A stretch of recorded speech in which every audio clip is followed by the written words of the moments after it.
si pudiéramos ver lo que el apóstol Pablo decía en Efesios, que lo vamos a compartir, en Efesios 6, 18 y 19, yo lo voy a leer en la versión, en la NTV.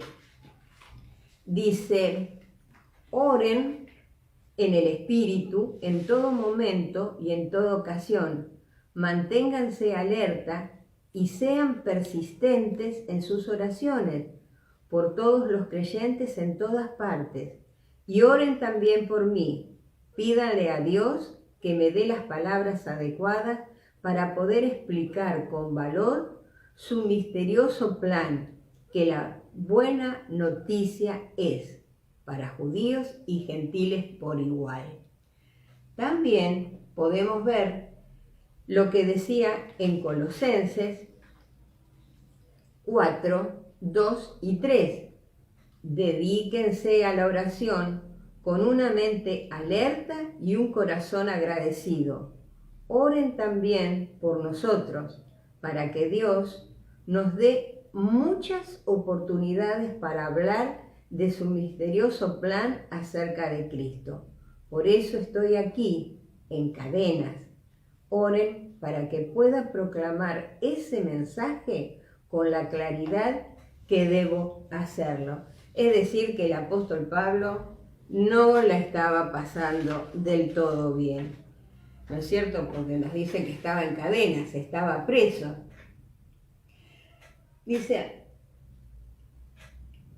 en ese pasaje que hemos leído, vemos que el soporte logístico para reforzar esa cobertura está en la oración de los santos, por aquellos que salieron a llevar las buenas nuevas de salvación.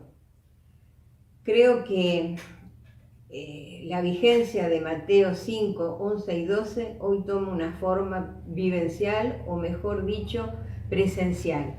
Lo vamos a leer, conocidísimo también el pasaje. Dios los bendice a ustedes cuando la gente les hace burla y los persigue, y miente acerca de ustedes y dice toda clase de cosas malas en su contra, porque son mis seguidores. Alégrense, estén contentos, porque les espera una gran recompensa en el cielo. Y recuerden que a los antiguos profetas los persiguieron de la misma manera. O sea que nos damos cuenta que la persecución siempre estuvo, ¿no es cierto? Y al preparar este devocional, vino a mi mente la definición de lo que es música.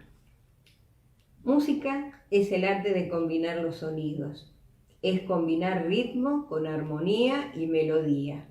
Es una sucesión de sonidos modulados para deleitar los oídos.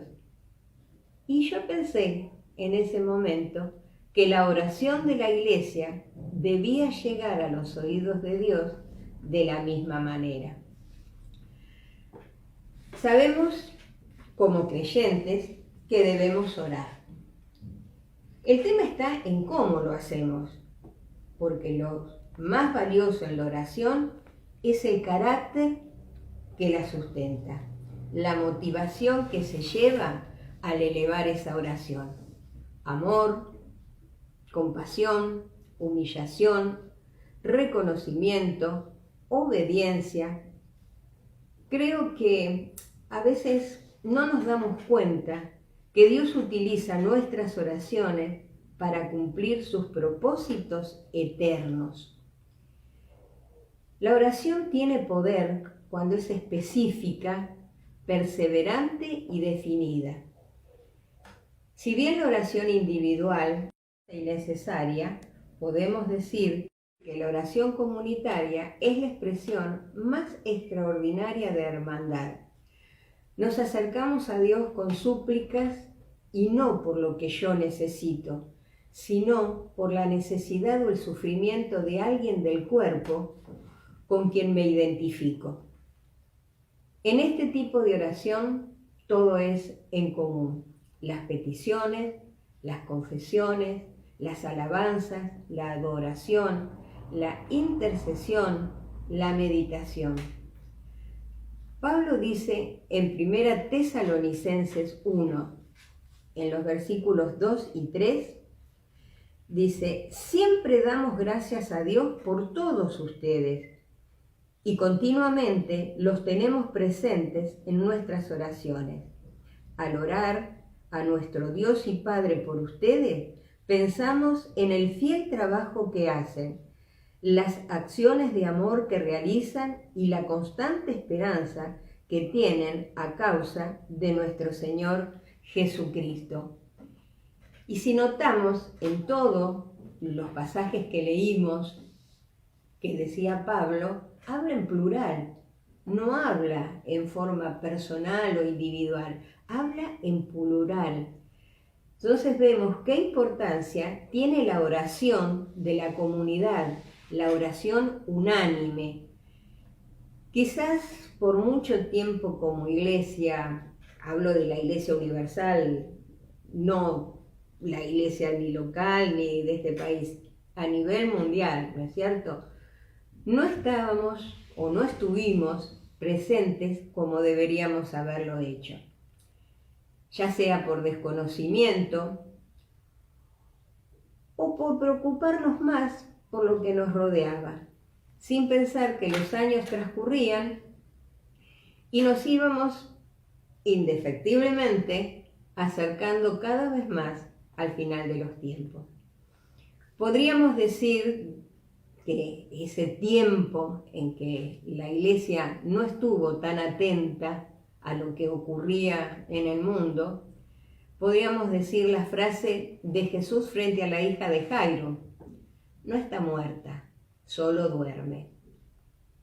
Es tiempo de despertarnos, iglesia, y no cesar en la oración y súplica por los obreros que están batallando en el campo, por los que también están preparando su escuadrón de colaboradores para salir.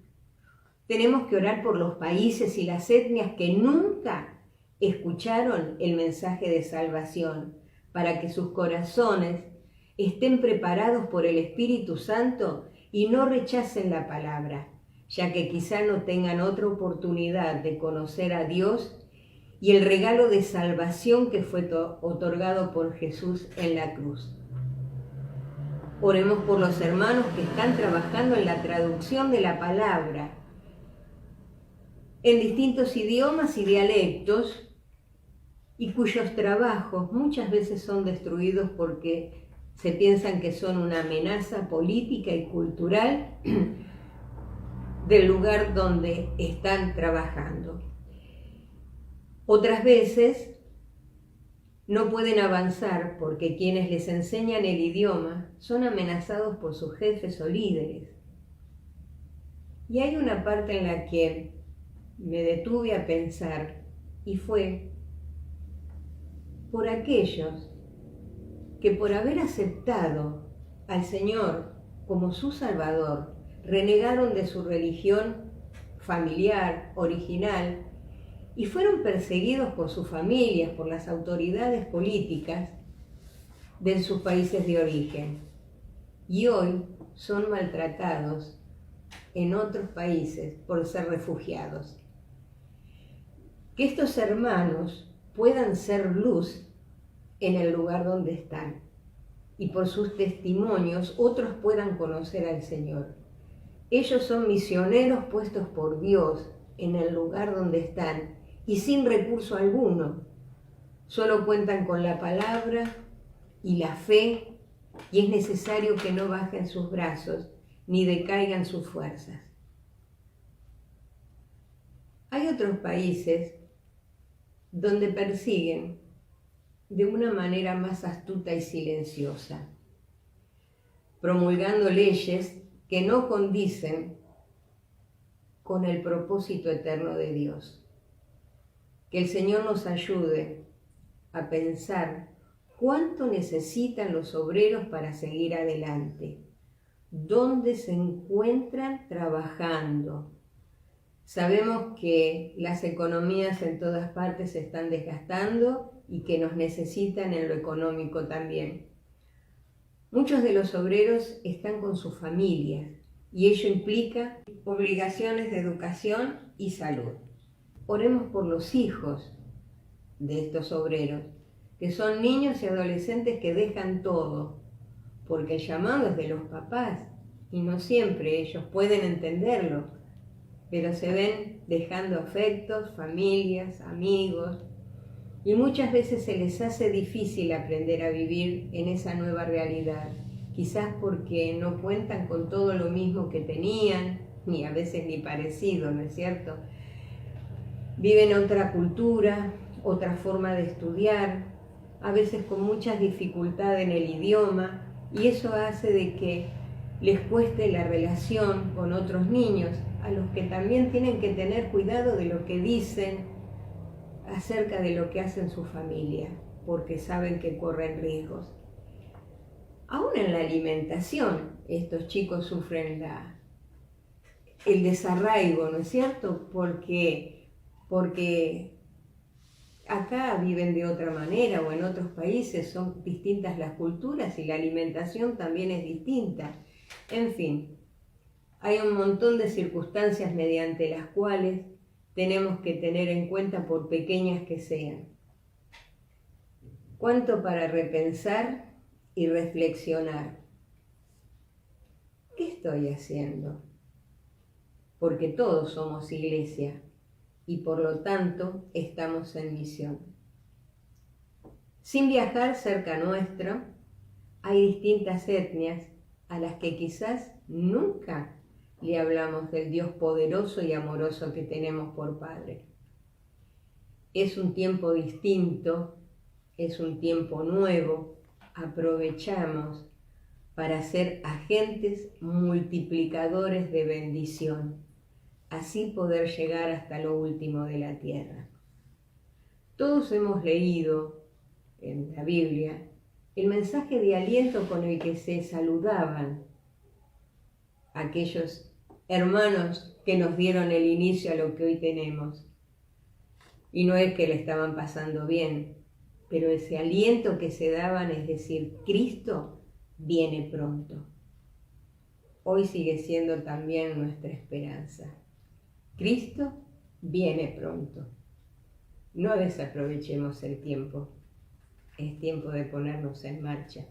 Expectantes, pero adelante. Que Dios los bendiga.